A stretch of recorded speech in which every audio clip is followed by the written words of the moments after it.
Hello Rohan, welcome to electrical engineering MCQs and welcome to our official YouTube channel. दोस्तों, आपका सभी का स्वागत है हमारे इलेक्ट्रिकल इंजीनियरिंग एमसीक्यूज के ऑफिशियल यूट्यूब चैनल पे।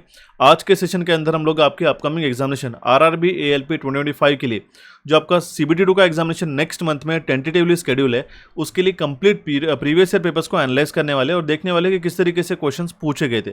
आपको एक चीज़ बताना चाहता हूँ गाइस, ये 2019 का पेपर हुआ था 23 जनवरी 2019 को। शिफ्ट 1 में पूरा जितने भी क्वेश्चंस पूछे गए थे, ये हम लोग सारे क्वेश्चन आज के सेशन में डिस्कस करने वाले। देखिए, जितने भी एस्पिरेंट CBT2 के लिए तैयारी कर रहे हैं उनको मैं मेंशन करना चाहता हूँ, चाहे वो 2019 के क्वेश्चन क्यों ना हो। अगर आप 6 से 7 शिफ्ट देख लेते हो और हर एक शिफ्ट में 75 क्वेश्चन है, तो आप ये बात समझ जाओ कि आप उसके ही उतने ही मल्टीपल कॉन्सेप्ट का प्रिविजन कर लेते हो। इसलिए मैं मेंशन करना चाहता हूँ, चैनल को अच्छी तरीके से गो थ्रू करिएगा। जो भी हमने प्रीवियसली सेशन अपलोड करके रखे उसको जाके देखना होगा। एंड अगर आप फर्स्ट टाइम चैनल पे विजिट कर रहे हो तो चैनल को सब्सक्राइब करके, इलेक्ट्रिकल इंजीनियरिंग एमसीक्यूज के चैनल को सब्सक्राइब करके नोटिफिकेशन बेल पे क्लिक करके ऑल पे क्लिक कीजिएगा, सो दैट हर एक इंपॉर्टेंट अपडेट आपको टाइमली मिलते रहे। अब देखिए, सेशन को शुरू करने से पहले मैं मेंशन करना चाहता हूँ, देखिए शिफ्ट 1 22 जनवरी 2019 का, शिफ्ट 2 एंड शिफ्ट 3 तीनों पेपर हमने यूट्यूब पे करा रखे। इसकी अगर आपको लिंक चाहिए होगी तो आपको डिस्क्रिप्शन बॉक्स में मिल जाएंगी, उसको आप जाके देख सकते हो। सारे इंपॉर्टेंट कॉन्सेप्ट आपके क्लियर हो जाएंगे वहाँ पे, ठीक है। एंड अगर आपने अभी तक हमारे टेस्ट पास को ज्वाइन नहीं किया होगा, जो कि सिर्फ 49 रुपीज़ में आपको पूरे साल भर के लिए टेस्ट प्रोवाइड कराता है, तो आप हमारे कैपिट्यूड्स के एप्लीकेशन पे एंड ऑफिशियल वेबसाइट पे जाके इसको एक्सेस कर सकते हो, ठीक है। साथ ही साथ आपको इलेक्ट्रिकल इंजीनियरिंग एमसीक्यूज के एप्लीकेशन को भी डाउनलोड करके रखना होगा, ठीक है। अभी हम लोग बिना किसी देरी के हमारे सेशन को क्विकली ओवरव्यू करते हैं और देखते हुए हमारा सबसे पहला क्वेश्चन देखिएगा। अच्छी तरीके से देखना होगा, मैं आपको फटाफट से सारे क्वेश्चन कवर करूंगा क्योंकि हमें और भी सारी शिफ्ट कवर अप करानी होगी। देखिए, क्वेश्चन हमारे पास में, विच of the following is not a integrating instrument. निम्नलिखित में से कौन सा एक एकीकृत उपकरण नहीं है, ऐसा हमें क्वेश्चन में पूछा गया। 3 तरीके के मेजर इंस्ट्रूमेंट्स होते गए, ठीक है, ध्यान दीजिएगा। एक तो रहता है हमारे पास में इंडिकेटिंग, ठीक है, जो सिर्फ वैल्यू को दर्शाता है, ठीक है। जैसे कि वोल्ट मीटर हो गया, वोल्ट मीटर क्या करता है, हमें वोल्टेज दर्शाता है।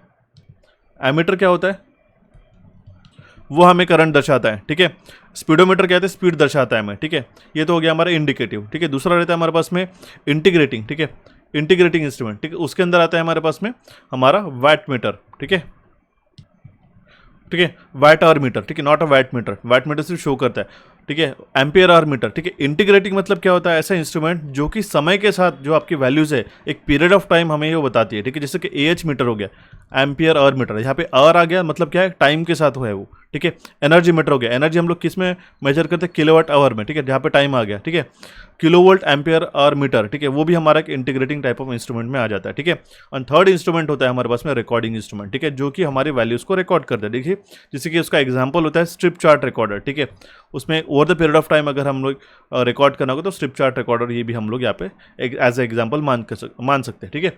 अब यहाँ पे नहीं है पूछा गया, तो इसमें से इसका करेक्ट आंसर होगा वोल्ट मीटर, क्योंकि वोल्ट मीटर कौन सा हमारा इंस्ट्रूमेंट है, वो हमारा एक इंडिकेटिंग, ठीक है, टाइप ऑफ इंस्ट्रूमेंट है। क्लियर है, तो इसलिए इसका करेक्ट आंसर आ जाता है हमारे पास ऑप्शन सी। नेक्स्ट क्वेश्चन है हमारे पास में, the function of a capacitor in a single phase induction motor is to dash, ठीक है। एकल फेज वाले प्रेरण मोटर में एक संधारित्र का कार्य क्या होता है, ठीक है। कैपेसिटर का क्या काम होता है, ठीक है। जिसके कारण क्या होता है कि इस कैपेसिटर इंट्रोड्यूस करते हैं तो स्टार्टिंग टॉर्क जो है, ठीक है, हमें ज़्यादा देखने को मिलते हैं, इसलिए इसका करेक्ट आंसर आता है हमारे पास में ऑप्शन सी। उच्च प्रारंभिक बलाघूर्ण प्रदान करना, मतलब टॉर्क हमें ज़्यादा प्रोवाइड करना, ठीक है। कैपेसिटर स्टार्ट मोटर जो है, हायर स्टार्टिंग टॉर्क, ठीक है, कितने गुना, 3 से 4.5 गुना तक का जो फुल लोड टॉर्क है इनिशियली प्रोवाइड करते हैं, ठीक है। तो इसलिए इसका करेक्ट आंसर आ जाता है हमारे पास में ऑप्शन सी। नेक्स्ट क्वेश्चन है हमारे पास में, the function of a filter capacitor in a rectifier circuit is to reduce dash, ठीक है। अब देखिए, एक दृष्टिकारी परिपथ में फिल्टर संधारित्र का कार्य निम्न में से कौन सा कम करना होता है, ठीक है। अब देखिए, एक मेंशन करना चाहता हूँ, हमारे पास में रेक्टिफायर क्या करता है, AC टू DC करता है, ठीक है, करेक्ट है। तो ये क्या होता है, हमारा पल्सेटिंग DC हमें देखने को मिलता है, ठीक है। अब देखिए, इस तरीके से पल्सेटिंग DC और इस प्योर DC में बहुत अंतर होता है, ठीक है। इसीलिए क्या करते हैं कि हम लोग यहाँ पे उसके एक पैरेलल में कैपेसिटर जोड़ देते हैं, ठीक है। तो इसके कारण क्या होता है गाइस, ठीक है, इसके कारण क्या होता है, यहाँ पे जो हमारे पास में फिल्टर लगाने के कारण कुछ वेव शेप जो कुछ इस तरीके से देखने को मिलता है। अगर हम लोग इसको इरेज कर दे तो नियरली ये इस तरीके से प्योर DC के जैसा हमें देखने को मिलता है, दैट मीन्स ये फिल्टर आउट करता है हार्मोनिक्स को। क्लियर है, तो ये हमारा क्या करता है, इसमें से जो है रिपल को हटाने का काम करता है। ओके, ऑप्शन बी इसका करेक्ट आंसर है। हार्मोनिक्स अलग होकर उसको रिपल करते हैं, ठीक है, नॉट अ हार्मोनिक्स। अगर हमने हार्मोनिक्स कहा होगा तो समझिएगा उसको हमने रिपल करके मेंशन किया है, ठीक है। तो ध्यान रखना होगा, रिपल को एलिमिनेट करने का काम जो है ये फिल्टर कैपेसिटर करता है, ठीक है। है, रेक्टिफायर सर्किट में, ठीक है। हार्मोनिक्स क्या होते हैं गाइस, ठीक है, वो डिपेंड करते हैं, अनवांटेड डीसी सिग्नल होते हैं, ठीक है। अगर हमारे पास में DC signal pure sinusoidal wave नहीं है तो वो हम लोग उसको हार्मोनिक कहते हैं। थर्ड हार्मोनिक हो गया, फिफ्थ हार्मोनिक हो गया, सेवंथ हार्मोनिक हो गया। लेकिन हमारे पास में जो कैपेसिटर हम लोग लगाते हैं रेक्टिफायर सर्किट में, उसके कारण जो हमारा रिपल वोल्टेज जो है वो हमारा कम हो जाता है, ठीक है। ऑप्शन बी इसका करेक्ट आंसर आ जाता है, क्योंकि देखिए हार्मोनिक्स भी इस ऑप्शन में था, इसलिए मैंने आपको उसका भी क्लैरिफिकेशन दे दिया। नेक्स्ट क्वेश्चन है हमारे पास में SMPS, switched mode power supply, ठीक है। आपने देखा होगा CPU कंप्यूटर के अंदर जो है, ठीक है, SMPS लगाया जाता है, ठीक है। इसके कारण क्या होता है, हमारे पास में मल्टीपल 12 वोल्ट, -12 वोल्ट, +24 वोल्ट, ठीक है, -24 वोल्ट, ठीक है, -5 वोल्ट, ठीक है, +5 वोल्ट, इस तरीके से हमें वोल्टेज लेवल अलग अलग सर्किट्स को कनेक्ट करने के लिए यूज होता है, ठीक है। तो SMPS का वर्किंग किसके ऊपर बेस्ड है बताया गया, तो वो है हमारे पास में चॉपर प्रिंसिपल के ऊपर, ठीक है। ऑप्शन सी इसका करेक्ट आंसर आता है, जो SMPS वर्क करता है वो चॉपर प्रिंसिपल पे वर्क करता है। नेक्स्ट क्वेश्चन हमारे पास cable lugs are also called as, ठीक है। तो केबल लग्स को हम केबल शू भी कहते हैं, ठीक है। केबल नाल, केबल लग को क्या कहा जाता है, केबल नाल। ऑप्शन ए इसका करेक्ट आंसर आ जाता है, ठीक है। केबल लग क्या करता है, एक प्रॉपर नीट एंड क्लीन हमें, ठीक है, कनेक्शन प्रोवाइड करने के लिए, इलेक्ट्रिकल कॉन्टैक्ट बनाने के लिए ये हमें केबल लग्स का इस्तेमाल किया जाता है। इसका आप जो इमेज भी देख सकते हो, ऑप्शन ए इसका करेक्ट आंसर आ जाता है। Next question is for which of the following reason are the lamps bright synchronization preferred to lamp dark, ठीक है।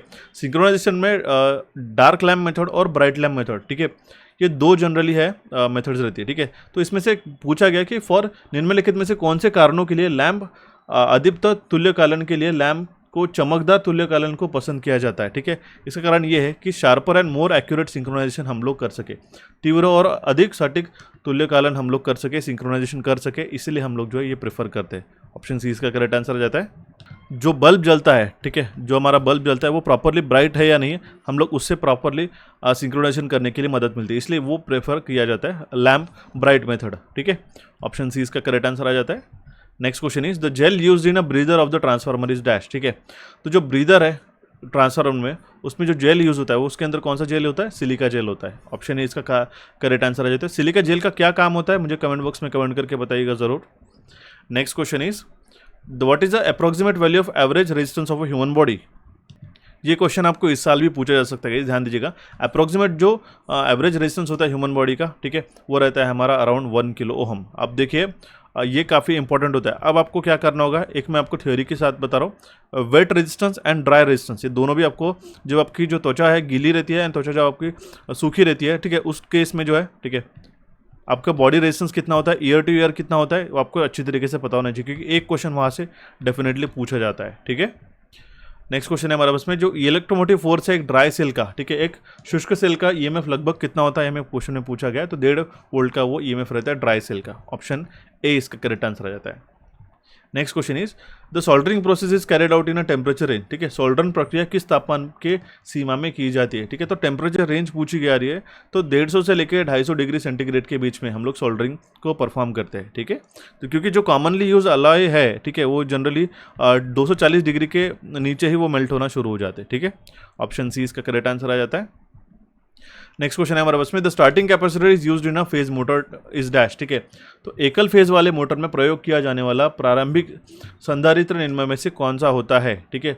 तो वो हमें क्वेश्चन में पूछा गया है, तो वो होता है हमारे पास में इलेक्ट्रोलिटिक कैपेसिटर। ऑप्शन सी इसका करेक्ट आंसर आता है। इसका मैंने एक टेबल भी मेंशन करके रखा है इसके पहले के सेशन के अंदर, उसको जरूर जाके देखिएगा। बहुत सारे सेशन, जैसे हमने डीसी मशीन का हमने एक सेशन डिस्कस किया था गाइस यूट्यूब पे, ठीक है, उसके अंदर भी काफ़ी सारे क्वेश्चन कवर कराए थे। ये सारे सेशन को आप कलेक्टिवली देखा करिएगा, काफ़ी ज़्यादा आपको फायदा होता है आपके आने वाले एग्जामिनेशन में।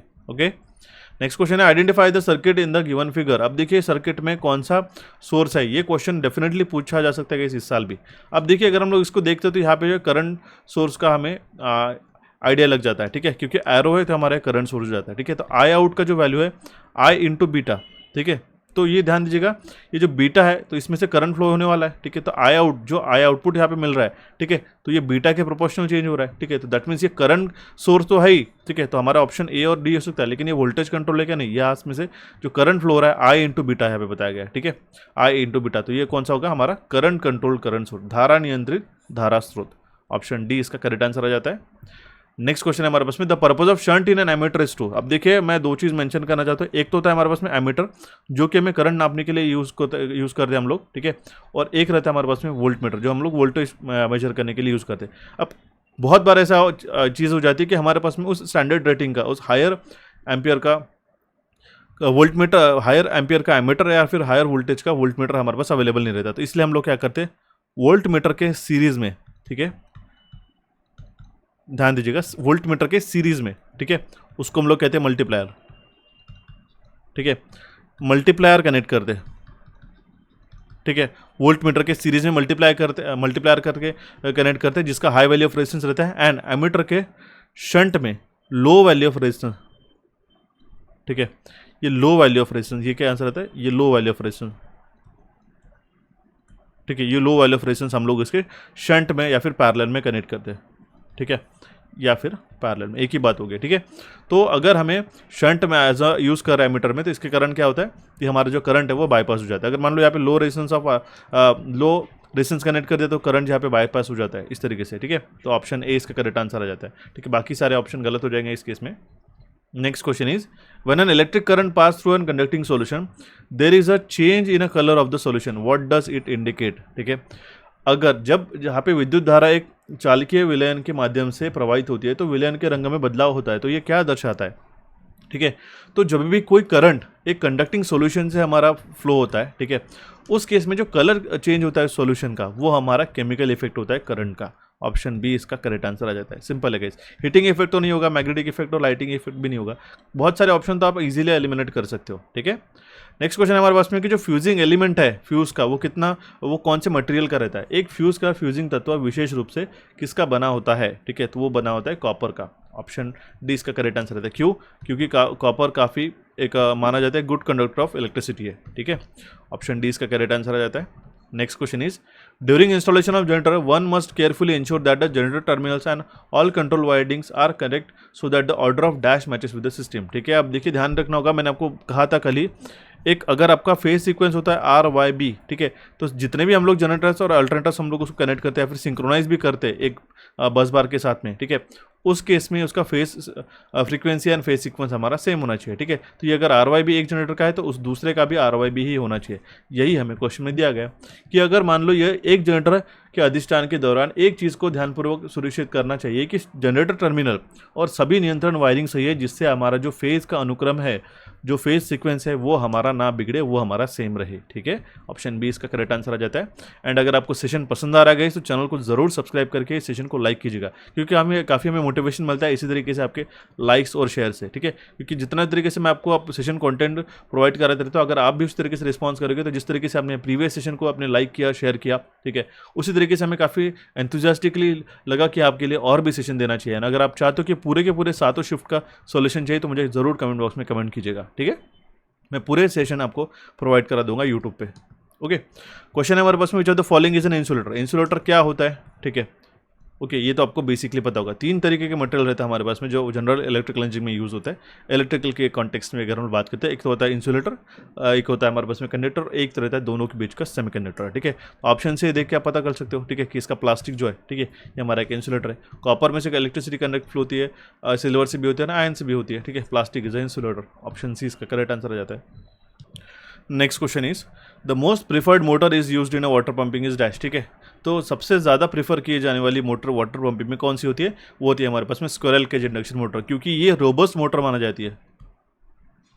रोबस्ट मोटर मतलब क्या, ये कम मेंटेनेंस वाली, ठीक है, जिसके अंदर हमारे पास में जो केज होता है रोटर, ठीक है, ये स्क्विरल केज होता है, गिलहरी का पिंजरा, ठीक है। और ये कॉपर वाश से या फिर एंड रिंग से ये शॉर्ट सर्किट रहता है, ठीक है, ओके। तो इसके कारण क्या होता है कि ये काफ़ी कम मेंटेनेंस मांगती है, ठीक है, इसलिए जनरली वाटर पंपिंग में इसका यूज़ किया जाता है। ऑप्शन बी इसका करेक्ट आंसर आ जाता है। नेक्स्ट क्वेश्चन इज, जो पावर कंज्यूम होता है बैलेंस लोड में, ठीक है, स्टार और डेल्टा कनेक्शन में, वो क्या होता है गाइस, ठीक है, वो होता है √3 टाइम्स ऑफ, कल ही मैंने मेंशन किया था, VL times of IL into cos of phi, ठीक है, ध्यान दीजिएगा, सिंपल सा क्वेश्चन था। एंड अगर आपको फेज वाला होगा तो डायरेक्टली 3 से मल्टीप्लाई होगा, ठीक है, ध्यान दीजिएगा। ऑप्शन बी इसका करेक्ट आंसर आ जाता है।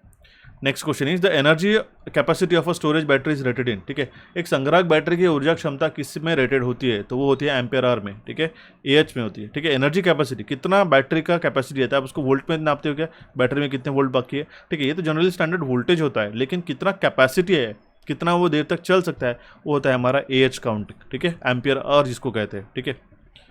नेक्स्ट क्वेश्चन है, as per the IS code, Indian standard code के अकॉर्डिंगली जो कलर है हमारे अर्थ वायर का, वो कौन सा होता है, वो होता है हमारा ग्रीन कलर, ध्यान दीजिएगा।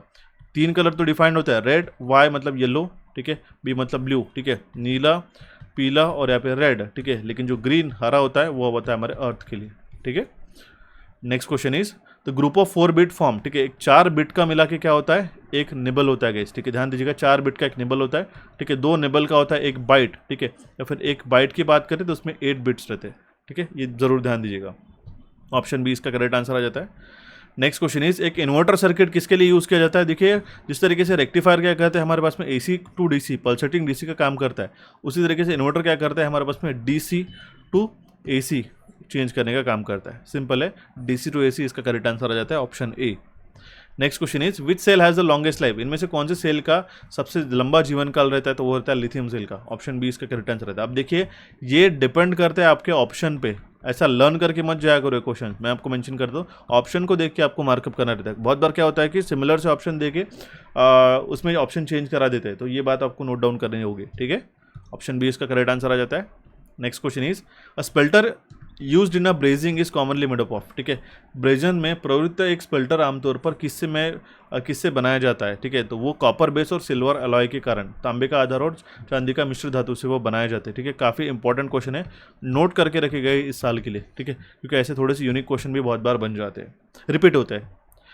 नेक्स्ट क्वेश्चन है यूपीएस का फुल फॉर्म कुछ पूछा जाता है, यूपीएस क्या है, अनइंटरप्टेड पावर सप्लाई, ठीक है, अनइंटरप्टेड पावर सप्लाई, अबाधित विद्युत आपूर्ति। आपने देखा होगा इस तरीके से एक छोटा सा डिवाइस होता है गैस आपकी सीपीयूज में वगैरह, आपने देखा होगा बहुत जगह ऑफिस में वगैरह रहता है, ठीक है, ये क्या करता है, ठीक है, कंटिन्यूस आपको सप्लाई प्रोवाइड करते हैं आपके पीसी के लिए, जब भी आपको मान लो एक थोड़े टाइम के लिए पावर डाउन होता है, ठीक है, अगर आपकी इलेक्ट्रिसिटी चली जाती है, लाइन चली जाती है जैसे हम लोग कहते हैं, ठीक है, तो कुछ टाइम तक एक 10 से 15 20-25 मिनट तक सप्लाई प्रोवाइड करने के लिए, सो दैट हमारा जो डेटा है उसको हम लोग सेव कर सके, कंप्यूटर के कॉन्टेक्स्ट में यूज़ होता है, ये हम लोग यूपीएस का इस्तेमाल करते हैं, ठीक है, ये अनइंटरप्टेड पावर सप्लाई इसका फुल फॉर्म होता है, सिंपल सा क्वेश्चन था।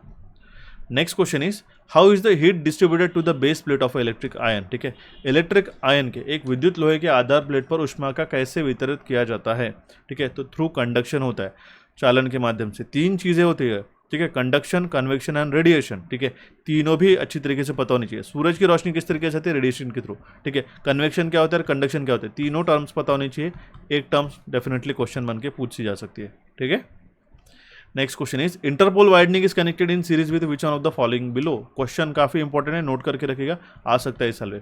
एक अंतर ध्रुव वाइंडिंग नीचे दिए गए विकल्पों में से किसके साथ श्रृंखला में जुड़ा होता है, तो वो आर्मेचर वाइंडिंग के सीरीज में जुड़ा होता है, काफी इंपॉर्टेंट है गाइस, ध्यान दीजिएगा, ठीक है। जो इंटरपोल्स रहते हैं वो सिमिलर रहते हैं हमारे मेन फील्ड पोल से, जो कि लोकेटेड रहते हैं योक में, ठीक है, between the main field poles. तो जो इंटरपोल वाइंडिंग रहती है कनेक्टेड रहती है in series with the armature winding, option D इसका करेक्ट आंसर आ जाता है। तो द नेक्स्ट क्वेश्चन इज एक 4 पोल का 3 फेज का इंडक्शन मोटर है जो ऑपरेट हो रहा है 50 हर्ट्ज के साथ में, स्पीड हमें कैलकुलेट करने की जहाँ पे जो मैग्नेटिक फील्ड जो है स्टेटर की वो रोटेट होगी, सिंपल सा क्वेश्चन है गाइस, ठीक है, मैग्नेटिक फील्ड जो स्टेटर की रोटेट हो रही है, यह हमें पूछा गया। एक 4 ध्रुव 3 फेज वाला मोटर 50 हर्ट्ज के आवृत्ति वाले आपूर्ति से संचालित हो रहा है, तो उस गति की गणना कीजिए जिस पर स्टेटर का चुंबकीय क्षेत्र घूमता है। स्टेटर की बात की जा रही है तो सिंक्रोनस स्पीड ही कैलकुलेट करेंगे हम लोग, NS = 120 multiplied by F divided by P, ठीक है, क्या हो जाएगा 120 इंटू फ्रीक्वेंसी 50 है डिवाइड बाय पोल की संख्या कितनी है 4, ठीक है, यहाँ पे ऑलरेडी बताया गया है, ठीक है, कितना हो जाएगा 30, ठीक है, 30 into 50 will be equals to 1500। ये तो इतनी काफ़ी कॉमन वैल्यू है गाइस, ठीक है, देखते बिना पेन पेपर का इसका आंसर आप मार्क कर सकते हो अगर आपकी प्रैक्टिस हो तो। नेक्स्ट क्वेश्चन है in Indian house hold single phase supply voltages from the dash, ठीक है, भारतीय घर में एकल फेज आपूर्ति वोल्टेज किस रूप में होती है, ठीक है, तो RMS वोल्टेज होता है। आपके घर में जो 230 वोल्ट आता है तो वो आपने सोचा कि कौन सा वोल्ट है, RMS वोल्टेज है, एवरेज वोल्टेज है, मैक्सिमम है, तो वो होता है हमारे पास में RMS वोल्टेज, ठीक है, ऑप्शन डी इसका करेक्ट आंसर आ जाता है।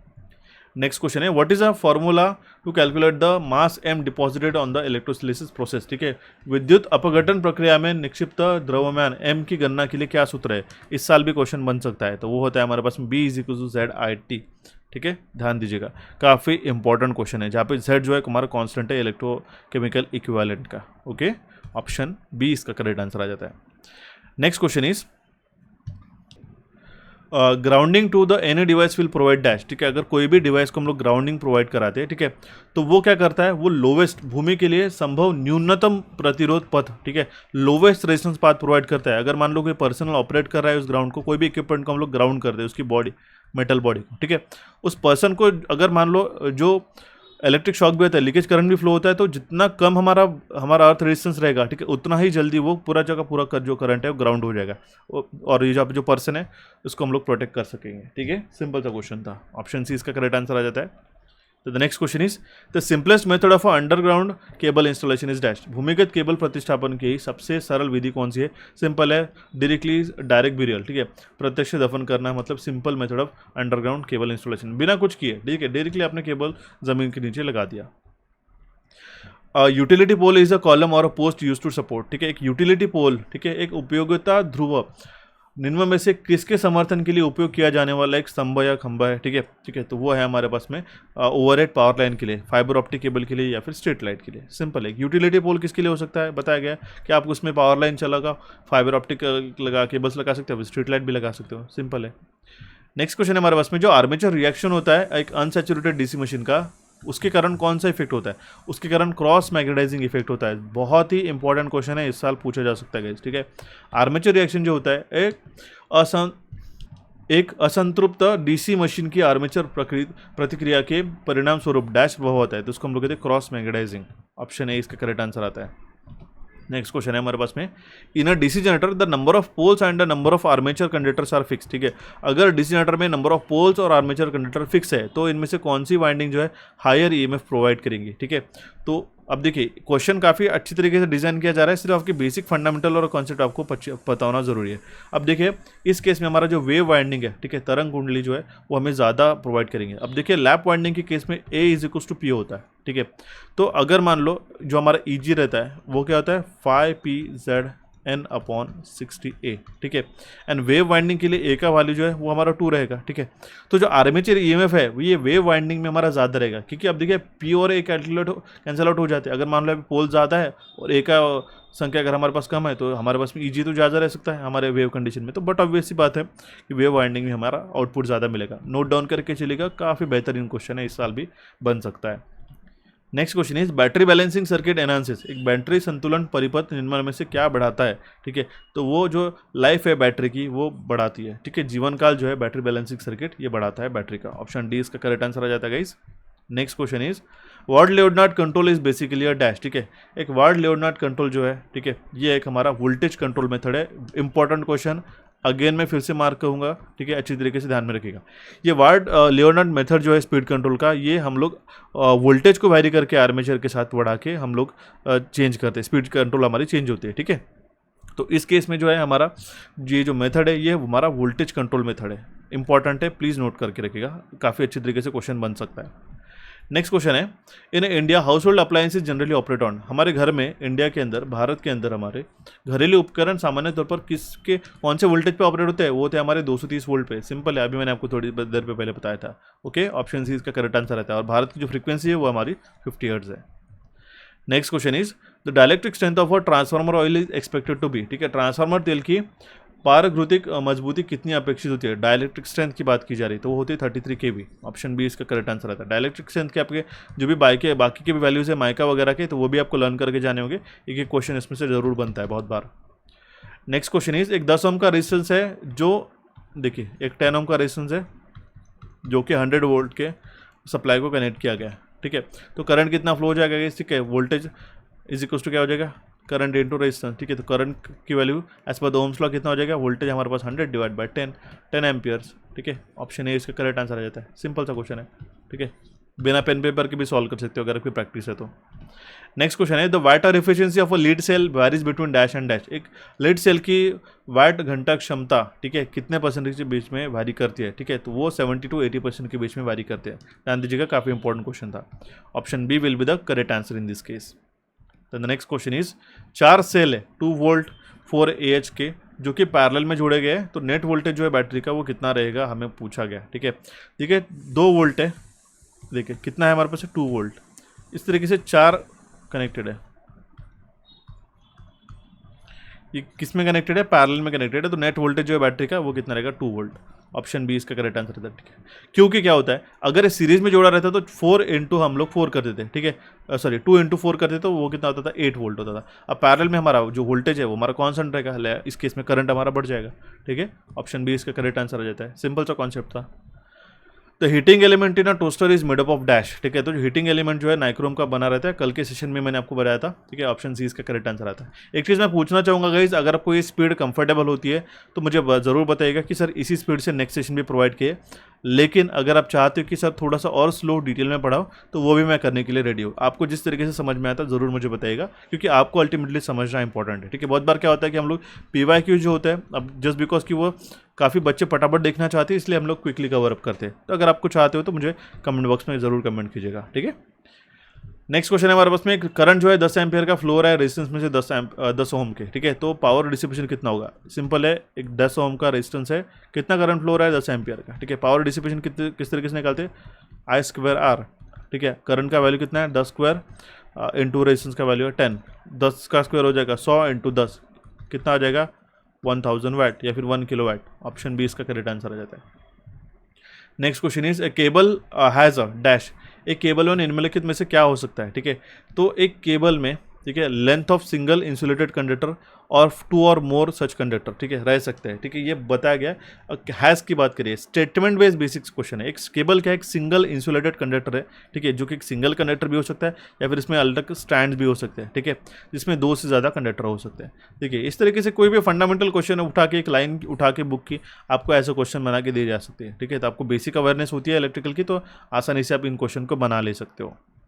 नेक्स्ट क्वेश्चन है, which of the following is a dry cell, इनमें से कौन सा एक ड्राई सेल है, तो वो है हमारे पास में जिंक कार्बन सेल, एक ड्राई सेल माना जाता है। ऑप्शन सी इसका करेक्ट आंसर आ जाता है। प्राइमरी सेल और सेकेंडरी सेल में डिफरेंस भी पता होना चाहिए गैस, और उसके एग्जांपल भी पता होना चाहिए। जैसे कि हमारे पास में लिथियम सेल, ये हमारा प्राइमरी सेल है, ध्यान दीजिएगा। Silver oxide cell primary cell है, लेकिन लिथियम आयन की बात किया जाए तो हमारा सेकेंडरी सेल होता है, ठीक है। मुझे ज़रूर बताइएगा प्राइमरी और सेकेंडरी सेल में वोल्टेज में क्या अंतर होता है, कमेंट बॉक्स में ज़रूर कमेंट कीजिएगा, ठीक है। एंड अगर आपने अभी तक सब्सक्राइब नहीं किया होगा, मैं बार बार रिकमाइंड करना चाहूँगा, तो ज़रूर चैनल को सब्सक्राइब कीजिएगा, ठीक है। Question is, if operating current is between 10 ampere to 100 ampere, which device will be used for breaking the circuit safely. अगर हमारा ऑपरेटिंग करंट 10 एम्पियर से लेकर 100 एम्पियर के बीच में है, ठीक है, तो इनमें से कौन सा डिवाइस हम लोग यूज़ करेंगे, तो उस केस में हम लोग MCCB का इस्तेमाल करेंगे, ठीक है, मोल्डेड केस सर्किट ब्रेकर का, ठीक है, क्योंकि इसका जो रेटिंग है, ठीक है, जनरली हमारे 100 से लेके 800 वोल्ट्स तक ये रहता है, ठीक है। तो इसके लिए हम लोग इसको यूज़ कर सकते हैं, ठीक है। MCBs जो रहते हैं अराउंड ये फ्यू एम्पियर से लेके 50 एम्पियर्स तक ही रहते हैं, इसलिए हम लोग MCB नहीं चूज़ करेंगे, MCCB चूज़ करेंगे एज पर द रेटिंग, ठीक है। नेक्स्ट क्वेश्चन है, which of the following is not a true for a 3 phase induction motor. 3 phase induction motor से जुड़ा हुआ इनमें से कौन सा कथन सही नहीं है, ठीक है। तो it is a self starting and running winding are required, ठीक है, बताया गया। यह स्वयं प्रारंभिक है और रनिंग कुंडली की आवश्यकता नहीं है गाइस, ठीक है, ये गलत हो जाएगा, ठीक है। 3 फेज मोटर जो है, ठीक है, एक सेल्फ स्टार्टिंग होती है, लेकिन यहाँ पे ऑप्शन में क्या बताया गया, running winding are required. Option C इसका यहाँ पे करेक्ट आंसर आ जाता है, ठीक है। Next question is, the performance of a 2 value capacitor run motor is characterize by, ठीक है। जो 2 वैल्यू कैपेसिटर रन मोटर का परफॉर्मेंस है किस तरीके से इवोल्यूट किया जाता है, उसके एबिलिटी टू स्टार्ट है विद अ हेवी लोड, ठीक है। अगर वो भारी लोड के साथ में शुरू हो सकता है तो उसका परफॉर्मेंस हम लोग उसी पैरामीटर पे एनालाइज कर सकते हैं। ऑप्शन बी इसका करेक्ट आंसर आ जाता है यहाँ पे। Next question is, an energy meter, in an energy meter the magnitude of flux varies, ठीक है। एक एनर्जी मीटर में मैग्नीट्यूड किस तरीके से वैरी होता है, क्वेश्चन में पूछा गया है, ठीक है। तो वो वैरी होता है due to the abnormal currents and voltages, असामान्य धारा और वोल्टेजेस के कारण जो है एनर्जी मीटर में मैग्नीट्यूड ऑफ फ्लक्स जो है वैरी करता है, ठीक है। सिंपल सा क्वेश्चन था, ऑप्शन बी इसका करेक्ट आंसर आ जाता है। Next question is, which of the following is the largest source of electricity in India, ठीक है। करंट सोर्स या दैट मीन्स पावर सोर्स कौन सा है हमारे पास में, वो है हमारे पास में थर्मल पावर प्लांट। अभी तक तो as of now thermal power plant पे सारी चीज़ें वर्कअप हो रही है। ऑप्शन सी इसका करेक्ट आंसर आ जाता है। Next question is, current control mode is used for, ठीक है। तो करंट कंट्रोल मोड जो है हमारे कांस्टेंट बैटरी चार्जिंग के लिए इसका इस्तेमाल किया जा सकता है, स्थिर बैटरी चार्जिंग के लिए we can use. Option C will be the correct answer in this case. Next question is, what is the ingress protection rating of outdoor housing light. ये सेम क्वेश्चन रिपीट हुआ था last इसमें, ठीक है, इसके पहले के शिफ्ट में भी। तो IP65 रेटिंग उसको लगता है। इंक्रीज प्रोटेक्शन इसका फुल फॉर्म होता है, ठीक है। एक ऑफलाइन यूपीएस में क्या रिक्वायर्ड रहता है, एक ऑफलाइन यूपीएस में बैटरी की रिक्वायरमेंट रहती है, ठीक है। अगर आपको कंटिन्यूस पावर सप्लाई चाहिए तो as a AC to DC and DC to AC convert करने के लिए, ठीक है, तो जनरली हमारे पास में DC टू AC है, हमारे पास पावर रिक्वायरमेंट कौन सी रहेगी, किस चीज़ में रहेगी, AC में रहेगा, बट ऑब्वियस है, ठीक है। अगर आपको पावर इंटरप्ट होता है, पावर कट होता है, तो उस केस में बैटरी जो है फीड करती है हमें हमारा लोड टेम्परेली। तो ऑफलाइन की बात की जा रही है तो उस केस में हमारे पास बैटरी की रिक्वायरमेंट होना जरूरी है। क्वेश्चन हमारे पास में विच of the following is a unit of force, ठीक है, इनमें से कौन सा एक फोर्स का यूनिट है, ऐसा क्वेश्चन में पूछा गया, तो वो है हमारा न्यूटन। ऑप्शन ए इसका करेक्ट आंसर रहता है। सिंपल सा क्वेश्चन है guys. Next question is auto transformer consist of dash winding. एक ऑटो ट्रांसफार्मर एक सिंगल वाइंडिंग होती है, ठीक है, कंडक्टिवली और इंडक्टिवली दोनों तरीके से पावर हमारा ट्रांसमिट होता है, इसलिए इसका करेक्ट आंसर आ जाता है option A. Next question is what is the full form of MPCB, ठीक है, MPCB का फुल फॉर्म क्या होता है, मोटर प्रोटेक्शन सर्किट ब्रेकर। मैंने एक पूरा का पूरा चार्ट ही मेंशन किया था गाइस, ठीक है, अगर आपको चाहिए होगा तो मुझे बताइएगा, मैं टेलीग्राम पे डाल दूंगा, पूरे के पूरे फुल फॉर्म जो है MPCB, MCCB, MCB के सारे मैं आपको प्रोवाइड करा दूंगा, ठीक है। ऑप्शन ए इसका करेक्ट आंसर आ जाता है। Next question is for the speed control of a DC motor which technique provide the speed above the base speed, ठीक है। अगर हमें DC मोटर का बेस स्पीड के ऊपर स्पीड वैरी करना होगा तो हम लोग फील्ड कंट्रोल मेथड का इस्तेमाल करेंगे, ठीक है, ध्यान दीजिएगा। एंड अगर हम लोग आर्मेचर की बात करते हैं, ठीक है, तो वो सिर्फ बिलो बेस स्पीड के लिए इसका इस्तेमाल हो सकता है, ठीक है। दोनों क्वेश्चन आपको एग्जामिनेशन में बन सकते हैं। ऑप्शन ए इसका करेक्ट आंसर आ जाता है। Next question is identify the transformer winding conversion used for consumer distribution from the given option, ठीक है। ट्रांसफार्मर वाइंडिंग कनेक्शन अगर हमें डिस्ट्रीब्यूशन में यूज़ करना होगा तो हम लोग क्या है, डेल्टा स्टार का इस्तेमाल करते हैं। क्यों? देखिए, उपभोक्ता वितरण के लिए क्या होता है हमारे पास में, डेल्टा कनेक्शन में क्या होता है, 3 फेज रहते हैं, लेकिन स्टार कनेक्शन में 3 फेज के साथ में एक हमारा न्यूट्रल भी जुड़ जाता है, ठीक है, जिसके कारण हम लोग सिंगल फेज सप्लाई को लगा सकते हैं, इसलिए हम लोग डेल्टा टू स्टार कनेक्शन का इस्तेमाल करते हैं। ऑप्शन डी इस क्वेश्चन का करेक्ट आंसर आ जाता है। Next question is over speed protection जो जनरेटर का वो किसके द्वारा गवर्न किया जाता है, वो गवर्नर के द्वारा गवर्न किया जाता है। ऑप्शन ए इसका करेक्ट आंसर आता है। सेम क्वेश्चन पिछले शिफ्ट में भी पूछा था, मैंने ऑलरेडी एक्सप्लेन करा दिया इसको। The next question is transformer undergo regular maintenance to check, ठीक है, नियमित अनुरक्षण के गुजरने वाला ट्रांसफार्मर निम्न में से किसकी जांच करता है, ठीक है। रेगुलर मेंटेनेंस में क्या होता है, हमारा ट्रांसफार्मर का इंसुलेशन भी चेक किया जाता है, ओके। ऑप्शन डी इसका करेक्ट आंसर आ जाता है। The next question is a battery is connected to a resistance of 20 ohms. If the current of 0.75 ampere has to be produced, then what should be the EMF of a battery, ठीक है। अगर हमारा current जो है 0.75 amperes का वो current produce करता है, ठीक है, तो हमारा EMF क्या होना चाहिए बैटरी का, हमें पूछा गया है। सिंपल है गाइस, 20 इंटू क्या करेंगे 0.75। बहुत सारे फॉर्मूले तो वोल्टेज हमारे ओम्स लॉ के अकॉर्डिंगली आ रहे हैं, ठीक है। तो 20 इंटू 0.75 को हम लोग इस तरीके से लिखते हैं 3/4, ठीक है, ये आ जाएगा हमारे पास 5 3 ज़ा 15 वोल्ट, ओके। ऑप्शन बी इसका करेक्ट आंसर आ जाता है। Next question is the concept of back EMF in a DC motor is based on. DC motor में जो पश्चिम मोटर की संकल्पना किस पर आधारित हो जाए, बैक EMF का, ये हमारा लेंजेस लॉ के ऊपर होता है। लेंजेस लॉ में क्या बताता है गाइस, ठीक है, जिसको जो प्रोड्यूस करता है उसी को वो अपोज करता है, सिंपल है। ऑप्शन बी इसका करेक्ट आंसर रहता है। पूरा डिटेल आपको लॉस पढ़ लेना है, मैंने लास्ट टाइम भी आपको बताया था। The next question is Ohm's law. Same आपको क्वेश्चन एज अ स्टेटमेंट के माध्यम से बताया गया, जो हमारा वोल्टेज रहता है, ठीक है, या फिर करंट रहता है, वो क्या रहेगा, voltage divide by resistance. In option में से ऑप्शन सी इसका करेक्ट आंसर आ जाता है। The next question is transistor works as amplifier in dash, ठीक है, तो जो ट्रांजिस्टर है एक्टिव रीजन में वर्क करता है, एज एम्पलीफायर करके जब भी वो वर्क करता है तब, ठीक है। ऑप्शन ए इसका करेक्ट आंसर आ जाता है। सिंपल सा क्वेश्चन था, ओके, जिसमें जो है हमारे पास में इमीटर टू बेस बाइजिंग जो है हमारी फॉरवर्ड रहती है, ठीक है, और कलेक्टिव टू बेस बाइजिंग जो है वो हमारी रिवर्स रहती है। क्लियर है? बढ़ते भी हमारे नेक्स्ट क्वेश्चन की ओर। Question is dilute sulphuric acid is used as electrolyte in which of the following cell, ठीक है, तनु सल्फ्यूरिक अम्ल का प्रयोग निम्नलिखित में से कौन से बैटरी में अपघट्य के रूप में किया जाता है, तो वो हम लोग लीड एसिड बैटरी में dilute sulphuric acid as electrolyte करके यूज़ करते हैं। ऑप्शन बी इसका करेक्ट आंसर आ जाता है गाइस, ठीक है। चलिए बढ़ते हुए हमारे नेक्स्ट क्वेश्चन की ओर। Question is which of the following I rule give the importance to the restoration of the person suffering from the electric shock, ठीक है। तो आई रूल नंबर आता है जो हमारा 1956 का रूल नंबर है 44, वो हमारा रहता है, ठीक है।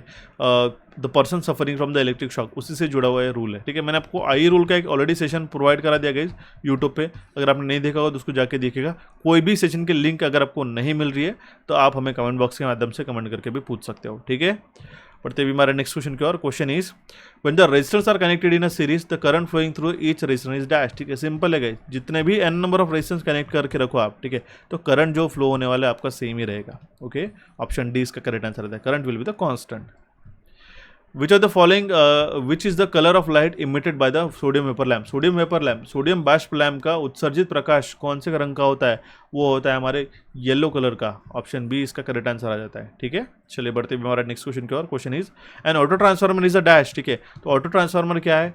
ये एक हमारा वेरिएबल आउटपुट वोल्टेज ट्रांसफार्मर है। ठीक है, परिवर्तनीय आउटपुट वोल्टेज ट्रांसफार्मर है। ऑप्शन सी इसका यहाँ पे करेक्ट आंसर आ जाता है। ठीक है, next question is for a grid synchronisation maximum limit of phase angle is dash. ठीक है, तो जो ग्रिड सिंक्रोनाइजेशन के लिए मैक्सिमम लिमिट कितनी है फेज एंगल की? काफ़ी बेहतरीन और इंपॉर्टेंट क्वेश्चन लगा हमें आज के सेशन का, नोट डाउन करके चलेगा। वो रहता है हमारे पास में ±20 डिग्री। ऑप्शन ए इसका करेक्ट आंसर आता है। ठीक है, एंड मैक्सिमम स्लिप फ्रीक्वेंसी रहता है 0.44% एंड इसका मैक्सिमम वोल्टेज डिफरेंस जो है 7% का रह सकता है। Okay, the next question is India के अंदर जो हमारे पास भारत में एकल फेज वाले एसी दीवार सॉकेट की आपूर्ति सामान्य तौर पर डैश आवृत्ति के साथ की जाती है। ठीक है, in India single phase AC wall socket are generally supplied with dash frequency. तो 50 हर्ट्ज का रहता है। अभी मैंने थोड़ी देर पहले बताया आपको 50 हर्ट्ज का रहता है हमारे पास frequency. Next question is an element which stores energy in the form of magnetic field. तो वो कौन सा रहता है? ठीक है, carbon. Inductor, inductor in the form of magnetic field हमारी एनर्जी स्टोर करता है। ठीक है, ऑप्शन सी इसका करेक्ट आंसर है। मुझे बताइए कैपेसिटर कौन सी फील्ड में कौन सी फील्ड में एनर्जी स्टोर करता है? कमेंट बॉक्स में जरूर कमेंट कीजिएगा। And the next question is how much power does an ordinary mixer draw. ठीक है, एक ऑर्डिनरी मिक्सर कितना पावर ड्रॉ करता है? वो 400 वाट ड्रॉ करता है। अब देखिए अप्लायंसेस के ऊपर भी आपको एक नया क्वेश्चन बन सकता है जिसके टेस्टिंग हो, मेंटेनेंस हो, तो आपके बेसिक अवेयरनेस पे वो क्वेश्चन आपका डिपेंड हो जाता है। ठीक है, तो ये था गाइस हमारा कंप्लीट सेशन जो कि आपका 23 जनवरी 2019 को शिफ्ट 1 के एग्जामिनेशन में पूछा गया था। ठीक है, अब ऐसे ही शिफ्ट 2 भी है, शिफ्ट 3 भी है। इसके बाद में जो है हमारे पास में एक वायरमैन का भी पेपर अवेलेबल है, तो वो भी मैं आपको कवर कर दूंगा। कितने लोग चाहते हैं जरूर मुझे कमेंट बॉक्स में कमेंट करके बताइएगा। जितने ज़्यादा कमेंट रहेंगे उतने जल्दी मैं आपको सेशन प्रोवाइड करा दूंगा with in 2-3 days. Okay, and जितने भी बच्चे CBT 2 के तैयारी कर रहे हैं जेई की, उनके लिए मैं मेंशन करना चाहूँगा RRB जेई कूपन अभी भी अवेलेबल है, शुरू है गाइज। इसको मैक्सिमम जो है यूज़ करके हमारे इलेक्ट्रिकल इंजीनियरिंग MCQs के एप्लीकेशन को डाउनलोड करके सारे थ्योरी MCQs और कॉन्सेप्ट के साथ में एक ब्रीफली कोर्स काफ़ी कम समय के अंदर मैक्सिमम मार्क्स लेने के लिए आप ले सकते हो। इसका एप्लीकेशन पे अवेलेबल है, एक्सेस मिल सकता है गाइज। वीडियो सेशन के माध्यम से हमने काफ़ी सारे इंपॉर्टेंट थ्योरी रिलेवेंट क्वेश्चन सारे एक्सप्लेन कराए थे, तो जरूर जाके देखिएगा। ठीक है, आज का सेशन कैसा लगा जरूर मुझे कमेंट बॉक्स के माध्यम से कमेंट करके बताएगा। हमारे चैनल कैपेट्यूड्स और इलेक्ट्रिकल इंजीनियरिंग MCQs को यहाँ पे आप क्लिक करके सब्सक्राइब कर सकते हो। दोनों टेलीग्राम चैनल से जुड़े रहेगा सो दैट इंपॉर्टेंट इन्फॉर्मेशन आपको टाइमली मिलते रहे। रिसेंट सेशन को देखने के लिए यहाँ पे आप उसको क्लिक करके देख सकते हो गाइस। सो मिलते हैं अभी हमारे नेक्स्ट सेशन में जल्दी से जल्दी। Thank you for watching this session and have a nice day.